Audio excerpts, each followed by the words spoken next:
नमस्कार दोस्तों, आप सभी का study for UPSC P session में स्वागत है। आज तारीख है 20 अगस्त और आज का न्यूज़पेपर डिस्कशन वीडियो है ये। काफ़ी सारे इंपॉर्टेंट आर्टिकल हैं और बिहार स्पेशल भी है जो आपके लिए काफ़ी ज़्यादा इंपॉर्टेंट है, इसलिए वीडियो को अंत तक देखिएगा।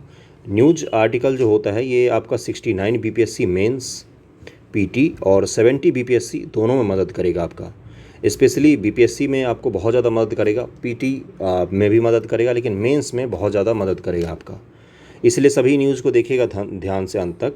और कल का भी कुछ न्यूज़ को मैंने इंक्लूड कर दिया है जो आपके लिए इंपॉर्टेंट था। कल मैं नहीं ला पाया था इसीलिए आज लाया हूँ। प्रायः संडे को अपना वीडियो नहीं आता है न्यूज़ का, सैटरडे को ही आता है। ओके, तो चलिए शुरू करते हैं। आज के आर्टिकल से शुरू करते हैं। आज का आर्टिकल क्या है कि आईपीसी और सीआरपीसी में जो बदलाव किया गया है इसी से जुड़ा हुआ अपना आर्टिकल है जो आपको जानना चाहिए। और ये आर्टिकल जो है ये मेंस में डायरेक्टली आपसे सवाल पूछा जा सकता है, पीटी में भी पूछा जा सकता है इससे जुड़ा हुआ सवाल। तो चलिए देखते हैं। द हिंदू में पूछा हुआ आर्टिकल है ये। क्या है देखिए, हाल ही में केंद्रीय गृह मंत्री ने लोकसभा में 3 विधेयक पेश किए जो देश की आपराधिक न्याय प्रणाली में संपूर्ण बदलाव का प्रस्ताव करते हैं। जैसे कौन कौन सी चीज़ें बदलेंगी? भारतीय न्याय संहिता 2023 जो आईपीसी 1860 को प्रतिस्थापित करेगा। आईपीसी कब बनाया गया था? तो 1860 में। इसमें कौन था भारत का गवर्नर जनरल? तो कैनिंग। और ये आपका 1857 के विद्रोह के बाद भारत में आपराधिक न्याय संहिता को बनाया गया था। भारतीय नागरिक सुरक्षा संहिता विधेयक 2023 जो सीआरपीसी 1898 को प्रतिस्थापित करेगा। सीआरपीसी कब बना था? तो 1898 में बनाया गया था। इस ईस्वी को भी ध्यान में रखिएगा और इस समय के वायसराय को भी ध्यान में रखिएगा, वहाँ से सवाल पीटी में पूछा जा सकता है। भारतीय साक्ष्य विधेयक 2023 जो भारतीय साक्ष्य अधिनियम 1872 को प्रतिस्थापित करेगा। इन्हीं को प्रतिस्थापित किया गया है। भारतीय न्याय संहिता विधेयक 2023, भारतीय नागरिक सुरक्षा संहिता 2023 और भारतीय साक्ष्य विधेयक 2023 के द्वारा इन 3 एक्ट को प्रतिस्थापित किया गया है, बदला जाएगा। ओके, टिप्पणी क्या है इस पर कि भारतीय दंड संहिता आईपीसी भारत की आधिकारिक आपराधिक संहिता है जिसे चार्टर अधिनियम 1833 के तहत वर्ष 1834 में स्थापित प्रथम विधि आयोग के मद्देनजर और 1860 में तैयार किया गया था। प्रथम विधि आयोग कब बनाया गया था? तो 1834 में, 1834 में स्थापित प्रथम विधि आयोग के बाद 1860 में पहली बार ये बनाया गया था। दंड प्रक्रिया संहिता में भारत में आपराधिक कानून के प्रशासन के लिए प्रक्रियाएं प्रदान करती हैं। यह वर्ष 1973 में अधिनियमित हुआ और 1 अप्रैल 1974 को प्रभावी हुआ था सीआरपीसी। ओके, भारतीय साक्ष्य अधिनियम जो मूल रूप से ब्रिटिश राज के दौरान 1872 में इंपीरियल लेजिस्लेटिव काउंसिल द्वारा भारत में पारित किया गया था, में भारतीय न्यायालय में साक्ष्य की स्वीकार्यता को नियंत्रित करने वाले नियमों और संबद्ध मुद्दों का समूह शामिल है।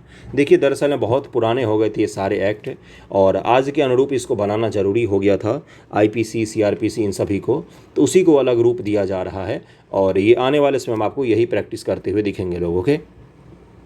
आपराधिक न्याय प्रणाली कानूनों, प्रक्रियाओं और संस्थाओं का समूह है जिसका उद्देश्य सभी व्यक्तियों का अधिकार तथा सुरक्षा को सुनिश्चित करते हुए अपराधों को रोकना, पता लगाना, दोषियों पर मुकदमा चलाना व दंडित करना है।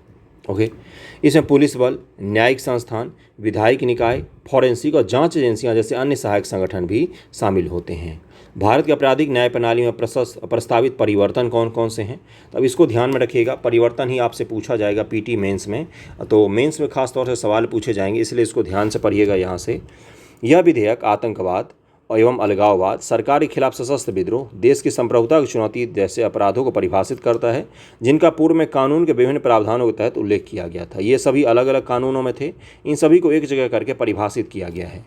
यह राजद्रोह के अपराध को रोकने पर केंद्रित है जिसकी औपनिवेशिक विरासत के रूप में व्यापक रूप से आलोचना की गई थी, जो स्वतंत्र भाषण और सहमति पर अंकुश लगाता था। आर्टिकल 124 और 153 अनुच्छेद जो आईपीसी सीआरपीसी के तहत है 124, धारा 124 और 153 है। आर्टिकल नहीं बोल सकते हैं, धारा 124 और 153 है जो आपका सेडिटेशन जुड़ा हुआ था, राजद्रोह से जुड़ा हुआ था और इसी मुकदमे में बहुत सारे लोगों को पकड़ा जाता था। उसको बदलने की थोड़ा सा कोशिश करके तार्किक रूप देने की कोशिश की गई है कि भाई अभिव्यक्ति की स्वतंत्रता पर उसका रोकने के लिए उसका उपयोग ना किया जाए। ओके, यह मॉब लिंचिंग के लिए, जिसके लिए अपने देश में कानून का अभाव था, सामान्य तौर पर लोग बच जाते थे मॉब लिंचिंग के बाद, इसमें बनाया गया कि जितने लोग शामिल हैं उन सभी को सजा दिया जाएगा।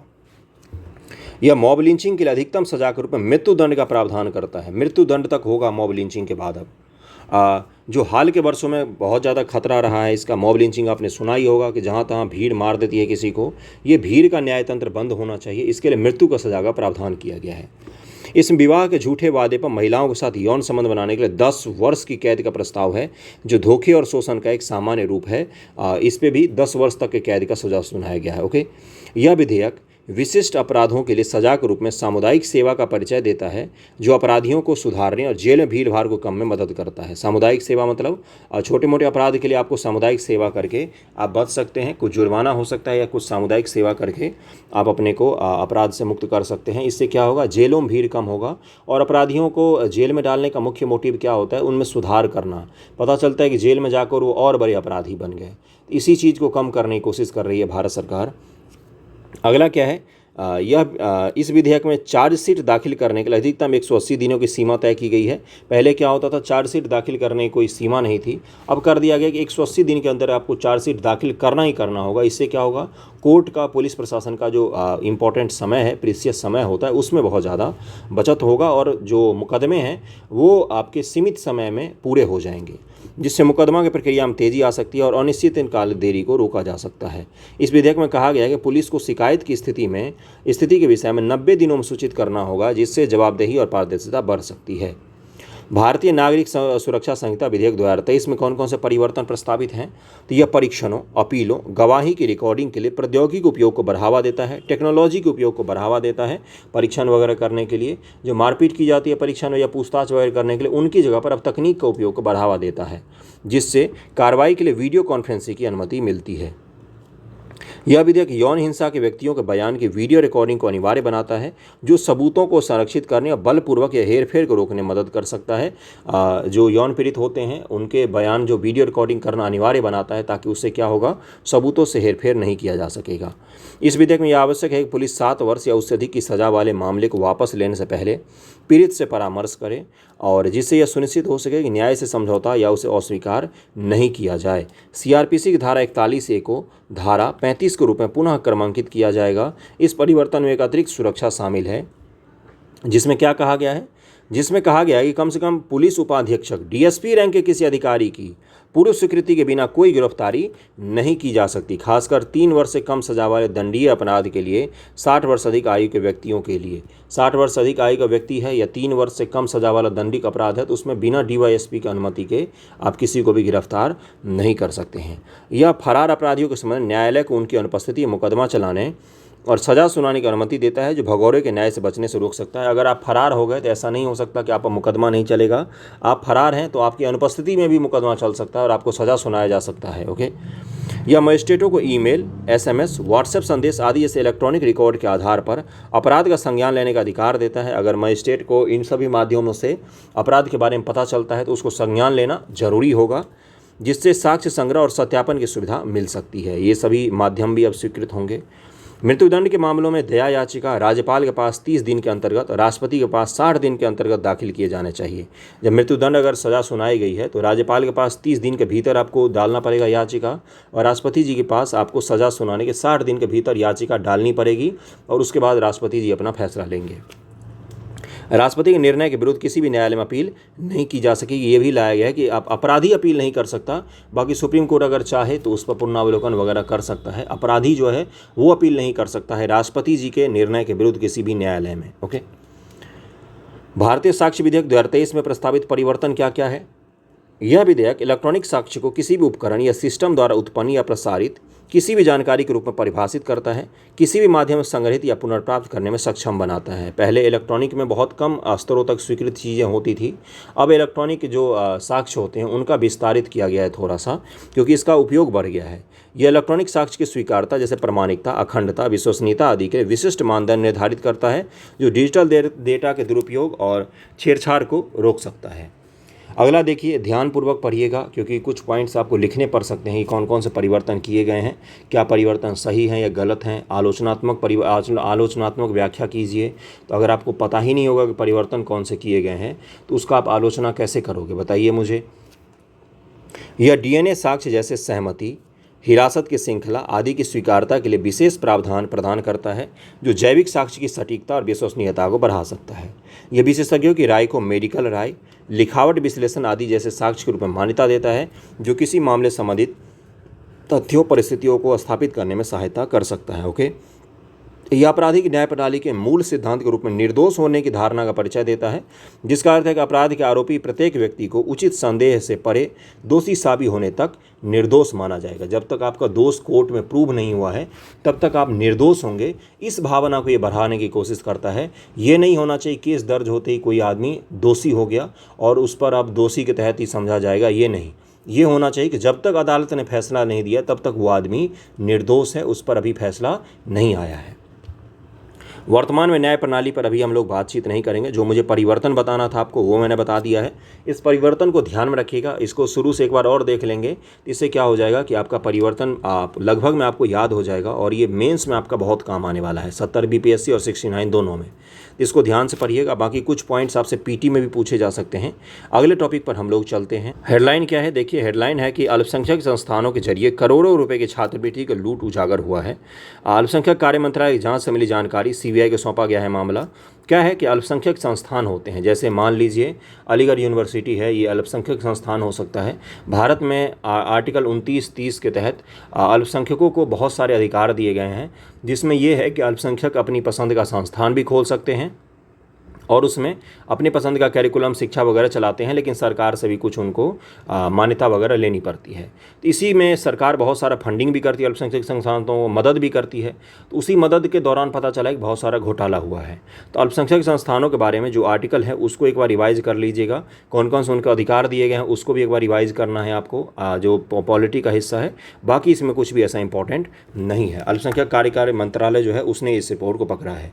जो अगला न्यूज़ है आपके लिए वो काफ़ी ज़्यादा इंपॉर्टेंट है, इसको थोड़ा सा ध्यान से सुनिएगा 5-10 मिनट, उसके बाद मैं आगे बढ़ जाऊंगा। 9 साल में जनधन खातों की संख्या 50 करोड़ के पार हो गई है। तो देखिए जनधन खाता कब शुरू किया गया था, तो ये शुरू किया गया था आपका 2014 ईस्वी में। 2014 ईस्वी में जनधन योजना को लॉन्च किया गया था। क्या था इसमें कि गरीब से गरीब आदमी जीरो बैलेंस पर भी जनधन खाता खुलवा सकते हैं। आप बस जाइए, कहाँ पर जाना है, बैंक में जाइए और अपना आधार कार्ड लेकर जाइए, आपका खाता खुल जाएगा।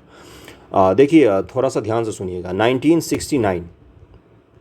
1969 बैंकों का जब राष्ट्रीयकरण किया गया इंदिरा गांधी जी के द्वारा, उससे पहले क्या होता था, बैंकों का राष्ट्रीयकरण क्यों किया गया, इसके मामले को थोड़ा समझिएगा, फिर मैं आपको जनधन से भी उसको जोड़ दूंगा।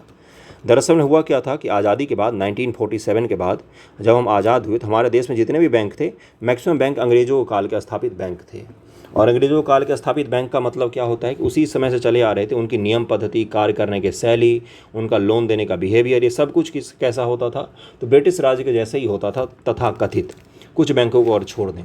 1955 ईस्वी में SBI बनाया गया, स्टेट बैंक ऑफ इंडिया जैसे बैंकों का गठन हुआ और फिर से उसका नाम बदल कर गठन किया गया। SBI का बहुत लंबा इतिहास है।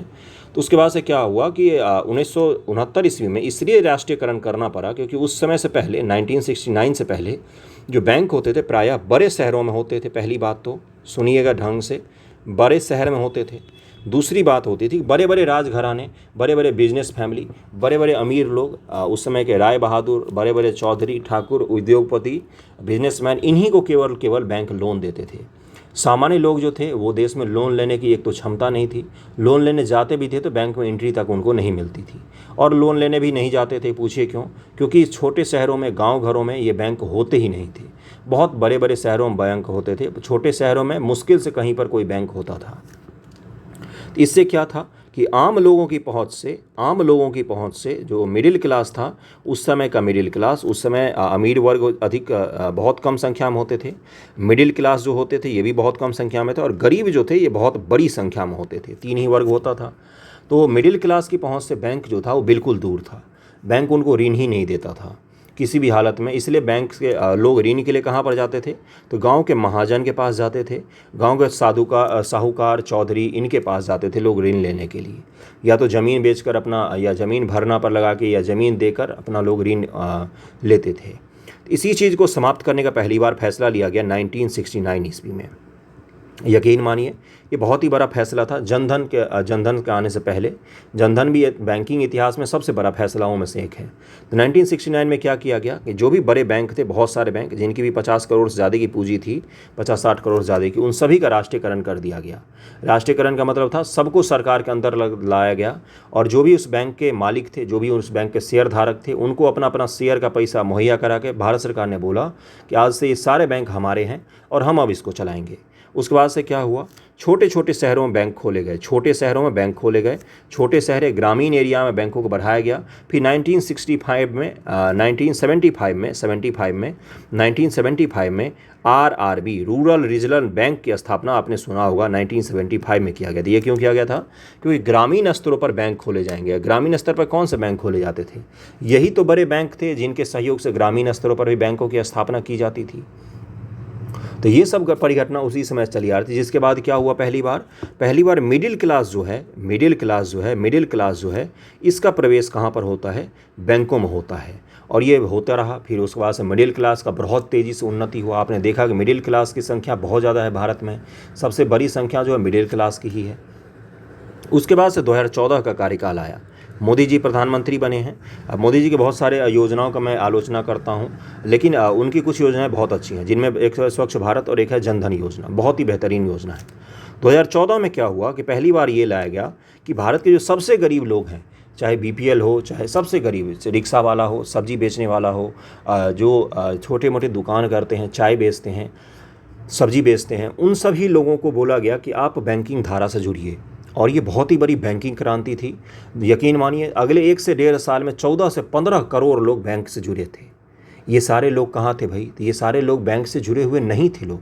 सोचिए हमारे भारत की आज़ादी को इतने साल हो गए थे, 2014 में पहली बार भारत की बहुत बड़ी जनसंख्या जो है पहली बार बैंक में कदम रख रही थी। यानी कि क्या हुआ, मिडिल क्लास को जोड़ा गया 1969 में, और गरीब वर्ग जो थे समाज के सबसे गरीब लोग, उनको कब जोड़ा गया बैंकिंग से? तो 2014 ईस्वी में जोड़ा गया है। यही है जनधन योजना की सबसे बड़ी खासियत। इस खासियत को आज तक आपने नहीं समझा होगा, आज मैंने आपको समझाया है, तो इसको वीडियो को थोड़ा शेयर कर दीजिएगा ताकि जिनको नहीं पता उनको पता चले। 2014 में जब बैंकिंग ढांचा से गरीब लोग जुड़े, किसान जुड़े, मजदूर जुड़े, सब्जी वाले जुड़े, जो गरीब महिलाएं थी वो जुड़ी, जो गरीब दलित परिवार के लोग थे, जो गांव में छोटे छोटे काम करते थे, वो सभी जब जुड़े, तो इससे क्या हुआ, सरकार के पास बैंकिंग ढांचा में पहुंच जब लोगों की होगी, तो सरकार के पास इतने सारे लोग आ गए जिनको सरकार डायरेक्ट एक्सेस कर सकती थी। डायरेक्ट एक्सेस का क्या मतलब होता है? डीबीटी जैसे चीज़ें जो है, डायरेक्ट बेनिफिशियरी ट्रांसफ़र है, या खाते में डायरेक्ट पैसा भेजना, या उनके जो सब्सिडरी हैं वो उनको डायरेक्ट भेजना, या उनको घर बनाने के लिए डायरेक्ट पैसा देना, या छात्रवृत्ति देना, जो भी सहायता देना था सरकार क्या कर सकती थी, एक क्लिक के माध्यम से 100% भ्रष्टाचार और बिचौलिया को ख़त्म करते हुए जो कहते हैं उसके हिसाब से इन लोगों तक पैसा पहुँचा सकती थी। तो ये क्रांति कैसे पॉसिबल हो पाया? ये क्रांति पॉसिबल हो पाए आधार से। क्या कहा जाता है? जैम कहा जाता है। क्या कहा जाता है बंधुओं? जैम। जनधन, आधार व मोबाइल, इन तीनों की मदद से ये चीज़ संभव हो पाया। भारत में डिजिटल क्रांति के 3 ही बेस हैं, जनधन, आधार और मोबाइल। जो सब्जी वाले फ़ोन पे से ले लेते हैं, या पान वाले फ़ोन पे से ले लेते हैं, या गूगल पे से ले लेते हैं, ये क्यों लेते हैं? क्योंकि यही चीज़ है उनके पास। उनके पास खाता नहीं था पहले, अब खाता है, तभी तो आप फ़ोन पे स्कैन करके उनको भेज देते हो। तो ये चीज़ कैसे पॉसिबल हुआ? तो जनधन से हुआ था। अब 50 करोड़ से अधिक लोगों के पास जनधन खाता हो गया है, ये बहुत बड़ी उपलब्धि है। ओवरड्राफ्ट ऋण भी दिया जाता है। ओवरड्राफ्ट ऋण का क्या मतलब है कि ठीक है आपके खाते में पैसा नहीं है, लेकिन फिर भी आप 5,000 रुपये तक आप निकाल सकते हो अपने खाते से, और उसका उपयोग कर सकते हो, फिर बाद में सरकार को लौटा सकते हो। ये भी ओवरड्राफ्ट की फैसिलिटी दी जाती है जनधन खातों में, तो इसको ध्यान में रखिएगा। अब मैं न्यूज़ थोड़ा सा पढ़ देता हूँ, फिर हम अगले न्यूज़ पर चलेंगे। पिछले 9 साल में देश में जनधन खातों की संख्या 50 करोड़ के पार पहुंच गई। इनमें 56% खाते महिलाओं संबंधित है। ये बहुत बड़ी चीज़ है। 56% जो है 50 करोड़ में, लगभग में कितने करोड़? तो 26 से 27 करोड़ खाते जो हैं 50 करोड़ में, वो महिलाओं से संबंधित हैं। ये बहुत बड़ी चीज़ है। ये बहुत बड़ी चीज़ है कि महिलाओं के पास उनका धन का अधिकार है। ये बहुत बड़ी चीज़ है ना। वित्त मंत्रालय ने एक बयान में कहा कि कुल जनधन खातों में 67% ग्रामीण व अर्ध शहरी क्षेत्रों में खोले गए। अब आपको समझ में आया कि मैंने क्यों बोला कि ये गरीब लोगों को जोड़ा गया। 67% खाते जो हैं, 67% ये बहुत बड़ा आंकड़ा होता है। ये ग्रामीण और अर्ध शहरी इलाकों में, सेमी अर्बन एरिया और रूरल एरिया में खोला गया है ये खाता। ओके, मोदी जी ने जनधन खातों की संख्या मोदी जी 50 करोड़ पार पहुंचने को एक अहम पड़ाव करार दिया और इस उपलब्धि की सराहना की। पीएम ने शनिवार को इंटरनेट मीडिया मंच एक्स पूर्व में ट्विटर पर लिखा कि यह देखकर खुशी हो रही है कि इसमें आधे से अधिक खाते हमारी नारी शक्ति के पास हैं। 67% खाते ग्रामीण और शहरी क्षेत्रों में खोले गए हैं। हम यह भी सुनिश्चित कर रहे हैं कि वित्तीय समावेशन का लाभ हमारे देश के हर कोने तक पहुँचे। क्या टर्म यूज हुआ? वित्तीय समावेशन। इसको ध्यान में रखिएगा। फाइनेंशियल इंक्लूजन इसको इंग्लिश में कहा जाता है। वित्तीय समावेशन का लाभ जो गांव-गांव तक पहुंचा है वो किसके द्वारा संभव हो पा रहा है? तो वित्तीय समावेशन का मतलब होता है कि वित्तीय रूप से सभी लोग सशक्त बने। ये किसके द्वारा संभव हो पा रहा है? तो जनधन के द्वारा संभव हो पा रहा है। ओके, 5.5 करोड़ से ज़्यादा खातों में डायरेक्ट बेनिफिशियरी ट्रांसफ़र की सहायता राशि मिली। मैंने अभी यूज़ किया था ना डीबीटी का। 5.5 करोड़ जनधन खातों में डीबीटी भेजा है सरकार ने। ये कैसे पॉसिबल हो रहा है? तो जनधन के माध्यम से ही पॉसिबल हो रहा है। इसको ध्यान में रखिएगा। बेसिक मुद्दों को समझने की कोशिश कीजिएगा। बाकी कुछ आंकड़े ध्यान में रख सकते हैं। 67% ग्रामीण इलाके हैं, 56% महिलाएँ हैं। ये सब ध्यान में रखेंगे तो इंक्लूसिव ग्रोथ या महिला सशक्तिकरण या इन सब में आप इसका उपयोग कर सकते हैं। समझ में आ गया होगा जनधन का। अब आपको याद नहीं करना पड़ेगा, अब आप समझ के इसको लिख सकते हैं आसानी से। इतने अच्छे तरीके से मैंने समझा दिया है। ओके, अगला न्यूज़ पर चलते हैं। अगला न्यूज़ क्या है देखिए, मिशन अमृत सरोवर के तहत लक्ष्य हासिल करने में पिछड़े हुए हैं 8 राज्य। अमृत सरोवर मिशन क्या है और कौन कौन से मंत्रालय जुड़े हुए हैं उसको थोड़ा सा देख लेते हैं। देखिए यहाँ पर क्या लिखा हुआ है कि मिशन अमृत सरोवर के तहत राष्ट्रीय स्तर पर लक्ष्य हासिल कर लिया गया है, लेकिन 8 राज्य पिछड़े हैं। जल संरक्षण के उद्देश्य से अप्रैल 2022 में, ये भी पूछता है, अप्रैल 2022 में अमृत सरोवर मिशन शुरू किया गया था। केंद्रीय ग्रामीण विकास मंत्रालय ने शनिवार को कहा कि मिशन के कार्यान्वयन में पीछे रहने वाले राज्यों में कौन कौन से राज्य पीछे हैं, तो अब ध्यान से सुनिएगा। बंगाल, पंजाब, तेलंगाना, केरल, तमिलनाडु, हरियाणा, बिहार और राजस्थान। एक हरियाणा को छोड़कर बाकी सारे बीजेपी के शासित राज्य नहीं हैं, वो पिछड़े हुए। मैंने याद करने के लिए बताया है। अब बाकी कोई ऐसा बीजेपी नॉन बीजेपी से मेरा मतलब है ही नहीं। मैंने आपको ये बताया कि हरियाणा में बीजेपी की सरकार है, बाकी किसी राज्य में बीजेपी की सरकार नहीं है और वो सारे राज्य पिछड़े हुए हैं इसमें। मिशन अमृत सरोवर के तहत आज़ादी का अमृत महोत्सव के उत्सव के रूप में देश के प्रत्येक जिलों में कम से कम 75 तालाबों का विकास और कायाकल्प करने का लक्ष्य निर्धारित किया गया है। देश के प्रत्येक जिलों में क्या किया जाएगा? आज़ादी का अमृत महोत्सव के तहत 75 साल हमने मनाया, तो उसी के तहत क्या किया गया था पिछले साल कि भाई हर जिले में कम से कम 75 तालाब जो हैं उनको पुनर्जीवित करना। इससे क्या होगा? भौम जल में सुधार होगा, जल का संरक्षण होगा, वर्षा जल का संरक्षण होता है। ओके, 15 अगस्त 2023 तक 50,000 अमृत सरोवर बनाने का लक्ष्य था। मई में मंत्रालय ने घोषणा की 50,071 अमृत सरोवर के निर्माण के साथ राष्ट्रीय लक्ष्य तय समय से पहले हासिल कर लिया गया। 50,071 तालाब बनाए गए हैं। झूठ या सच, लेकिन सरकार ने बोला है तो हम मान लेते हैं, ठीक है, बनाए गए हैं। और 8 राज्य पिछड़े हुए हैं, ये भी ध्यान में रखिएगा। मंत्रालय कौन कौन से हैं बस ये देख लीजिए, उसके बाद हम लोग आगे बढ़ जाएंगे। मिशन में केंद्रीय ग्रामीण विकास मंत्रालय, पंचायती राज मंत्रालय, वन पर्यावरण जलवायु परिवर्तन मंत्रालय, रेलवे मंत्रालय, सड़क परिवहन राजमार्ग मंत्रालय, भूमि संसाधन मंत्रालय, पेयजल और स्वच्छता मंत्रालय, जल संसाधन मंत्रालय शामिल है। तो इसको ध्यान में रखिएगा। ये छोटा सा न्यूज़ था, लेकिन मिशन अमृत सरोवर को जरूर ध्यान रखिएगा। ये किस प्रकार से हमें मदद कर सकता है इसको भी ध्यान में रखना है आपको। ओके, चलिए अगली न्यूज़ पर चलते हैं। अगला न्यूज़ क्या है? G20 वैश्विक सम्मेलन के निर्णयों पर स्वास्थ्य मंत्रियों में सहमति बनी है। G20 का वैश्विक सम्मेलन हुआ है स्वास्थ्य को लेकर। कहाँ पर हुआ है? तो अपने अहमदाबाद गुजरात में हुआ है। इसको ध्यान में रखिएगा। देखिए अगला क्या लिखा हो, पीटी फैक्ट तो यही हो गया आपका। पारंपरिक मेडिसिन यानी कि आयुर्वेद, उसके बाद से यूनानी, सिद्धा और ये सब जो विधियां हैं पारंपरिक मेडिसिन का, इनको बढ़ावा देने के लिए G20 के देशों ने में एक सहमति बनी है कि भाई ठीक है, हम इसको बढ़ावा देंगे। G20 देशों के स्वास्थ्य मंत्रियों के मंथन के बाद दस्तावेज तैयार कर सर्वसम्मति से अपनी सहमति दे दी गई है। विश्व स्वास्थ्य संगठन WHO ने स्वास्थ्य सेवाओं में आर्टिफिशियल इंटेलिजेंस की आवश्यकता पर बल दिया है। देखिए WHO के चीफ हैं, ये भी आए हुए थे। इन्होंने क्या बोला कि स्वास्थ्य में आर्टिफिशियल इंटेलिजेंस का उपयोग। अब आपसे यही सवाल पूछ सकता है कि स्वास्थ्य में आर्टिफिशियल इंटेलिजेंस का क्या उपयोग हो सकता है, ज़रा बताइए मुझे। तो इस सवाल को लिख लीजिए और इसको लिखने की कोशिश कीजिएगा। खासतौर 70 BPSC वाले जो बच्चे हैं मैं उनके लिए कह रहा हूँ। 69 वाले तो अभी PTO फोकस करें। जो 70 वाले बच्चे हैं उसको लिखने की कोशिश कीजिएगा कि AI का स्वास्थ्य क्षेत्र में क्या उपयोग हो सकता है ना। WHO के चीफ ने बोला, इसलिए इंपॉर्टेंट है। गांधीनगर के महात्मा मंदिर में आयोजित 3 दिवसीय पारंपरिक औषधि के वैश्विक सम्मेलन में G20 देशों के 12 स्वास्थ्य मंत्री, 150 हेल्थ विशेषज्ञ, कहाँ पर हुआ है? तो गांधीनगर में हुआ है। मैंने अहमदाबाद बोल दिया था, गांधीनगर में हुआ है, गांधीनगर में हुआ है। सम्मेलन का आउटकम दस्तावेज पर अपनी सहमति जताई है। सम्मेलन कोविड-19 महामारी सबक लेते हुए ऐसी हेल्थ से निपटने के लिए एक सुगठित, लचीली व समावेशी स्वास्थ्य व्यवस्था पर भी सहमति बनी है। कोविड-19 जैसी चीज़ अगर हमें भविष्य में फिर से देखने को मिलेगा तो हम इसको सही से हल कर पाएँ, सही से उसका सामना कर पाएँ और सही से उससे बचकर आगे बढ़ सकें। अगला क्या है कि केंद्रीय स्वास्थ्य मंत्री मनसुख मांडविया यहाँ पर मौजूद स्वास्थ्य विशेषज्ञ मंत्रियों ने यह भी याद दिलाया कि भारत ने 2018 में जिनेवा में 71वीं विश्व स्वास्थ्य सभा में डिजिटल स्वास्थ्य प्रस्ताव का नेतृत्व किया था।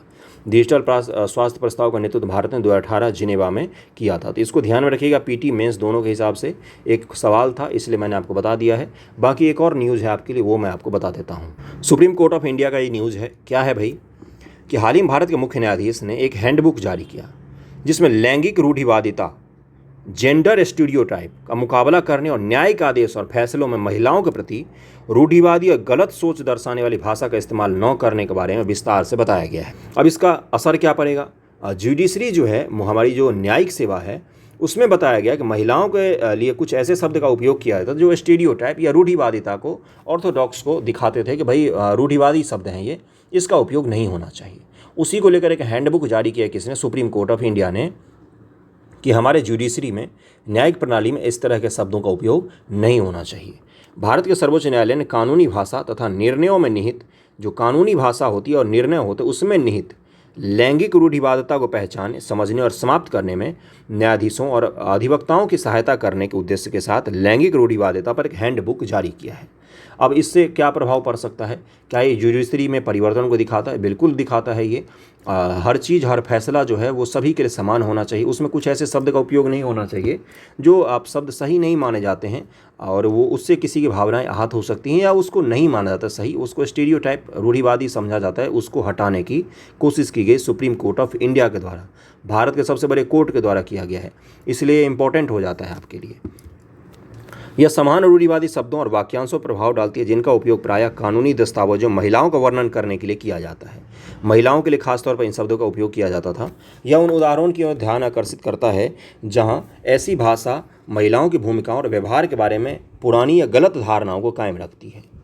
यह भाषा के विशिष्ट उदाहरण भी प्रदान करती है जिन्हें अधिक तटस्थ और सटीक शब्दों से प्रतिस्थापित किया जाना चाहिए। उदाहरण के लिए इसमें कैरियर महिला के बजाय महिला, कैरियर महिला क्या होता है भाई? महिला शब्द। छेड़छाड़ के बजाय सड़क पर यौन उत्पीड़न, छेड़छाड़ के बजाय क्या है? यौन उत्पीड़न। वह जबरन बलात्कार के बजाय बलात्कार। जबरन बलात्कार क्या होता है? बलात्कार में तो अपने आप ही जबरन है। बलात् का मतलब ही होता है जबरन, है ना। बलात् श्रम यानी कि जबरन श्रम करवाना। बलात्कार जबरदस्ती संबंध बनाने की कोशिश करना, तो ये इसमें तो जबरदस्ती अपने आप ही जुड़ा हुआ है। तो जबरन बलात्कार शब्द को, बलात्कार को उपयोग करने का सुझाव दिया गया है। कुछ ऐसे शब्द हैं यहाँ पर जिसको आप देख सकते हैं, जिनको आप पढ़ भी सकते हैं। ये देखिए, ये कुछ शब्दों को बदला गया है। आप इनको एक बार देख लीजिएगा, एक बार पढ़ लीजिएगा, देखिए क्या उसमें अंतर होता है और एग्जाम्पल सहित पढ़ लीजिएगा कि देखिए क्या है। उसके बाद मैं आगे बढ़ जाता हूँ। उद्देश्य क्या है? हैंडबुक का उद्देश्य क्या है? अब इस पर आते हैं। इसका उद्देश्य न्यायिक चर्चा में अधिक न्याय संगत और निष्पक्ष भाषा के उपयोग को बढ़ावा देना है। हैंडबुक का लक्ष्य भाषा में बदलाव को प्रोत्साहित करना, ताकि लैंगिकता को लेकर एक आधुनिक और सम्मानजनक समझ को प्रदर्शित करने के साथ ही सभी व्यक्तियों के लिए, चाहे उनका लिंग कुछ भी हो, समान अधिकार को बढ़ावा दिया जा सके। ओके, न्यायाधीशों के लिए सही शब्द का प्रयोग करना क्यों महत्वपूर्ण है? तो हैंडबुक में तर्क दिया गया कि न्यायाधीश जिस भाषा का उपयोग करते हैं वह न केवल कानून की उनकी व्याख्या को दर्शाती है, बल्कि समाज के बारे में उनकी धारणा को भी दर्शाती है। आप जिस भाषा का उपयोग करते हो वो भाषा केवल और केवल न्याय के प्रति नहीं, आपका क्या दृष्टिकोण है समाज के प्रति, ये भी दर्शाता है। इसलिए बोला गया कि न्यायाधीशों को कि आप भी संभल कर बोलेंगे, और अधिवक्ताओं को बोला गया कि आप भी बोलेंगे इन्हीं शब्दों को। ओके, जहाँ तक कि जब रूढ़िवादी भाषा का उपयोग किसी मामले के नतीजे को नहीं बदलता है, तब भी रूढ़िवादी भाषा हमारे संवैधानिक लोकाचार के विपरीत विचारों को मजबूत कर सकती है। जीवन के नियम के लिए भाषा महत्वपूर्ण है। शब्द वह साधन है जिसके माध्यम से मान्यताओं के नियमों का संचार किया जाता है। शब्द कानून निर्माता या न्यायाधीश के अंतिम उद्देश्य को राष्ट्र तक पहुँचाते हैं। इसलिए इसका ज़रूरत था, इसलिए इसको बुलाया गया है, इसलिए इसको बढ़ावा दिया जाना चाहिए, इस हैंडबुक को। ओके, अगले न्यूज़ पर हम लोग चलते हैं। अगला न्यूज़ जुड़ा हुआ आपके पीटी फैक्ट से संबंधित। क्या है न्यूज़? देखिए, पहली बार ऐसा हुआ है और ये पीटी में आपसे पूछा जा सकता है। पहली बार बिखरेगी कमल से बने परफ्यूम की सुगंध, जिसका नाम क्या दिया है? फ्रोटस नाम दिया गया है। क्या नाम है इसका? फ्रोटस नाम दिया गया है। कमल से बना हुआ परफ्यूम है और ये मार्केट में लॉन्च हो गया, इत्र टाइप का होगा और इसका नाम क्या है? फ्रोटस है। देखिए यहाँ पर क्या लिखा हुआ है?